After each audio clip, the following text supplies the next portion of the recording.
எம்ஜிஆர் ஜெயலலிதாவிற்கு பிறகு முதலமைச்சர் ஸ்டாலினுக்கு பெண்கள் ஓட்டு அதிகரித்திருப்பதாக அமைச்சர் ஏவா வேலு தெரிவித்துள்ளார். சென்னை வேப்பேரியில் கலைஞர் நூற்றாண்டு நிறைவு விழாவை ஒட்டி 27 ஜோடிகளுக்கு திருமணம் நடத்தி வைத்த அவர் பேசியதை தற்பொழுது பார்க்கலாம். நம்மோடு இருந்து பிரிந்து சென்ற பொருளாளராக இருந்து பிரிந்து சென்ற மக்கள் தனக்கு எம்ஜிஆர் ஒரு செல்வாக்கு உண்டு. தான் பெண் என்கிற காரணத்தினால் தமிழ்நாட்டை ஆண்ட அம்மையார் ஜெயலலிதாவுக்கு பெண்கள் மீது ஒரு பெரிய பரிதாபம் உண்டு அவர்களுக்கு.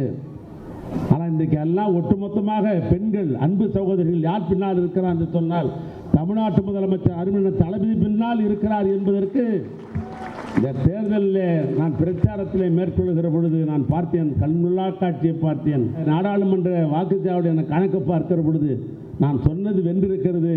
பெண்களுடைய வாக்கு சதவீதம் என்பது தளபதிக்கு பின்னால் அணிதிரண்டிருக்கிறார் என்பது கட்டியம் கூறிக்கொண்டிருக்கிறது. செய்திகளை உடனுக்குடன் தெரிந்து கொள்ள உடனே சப்ஸ்கிரைப் பண்ணுங்க.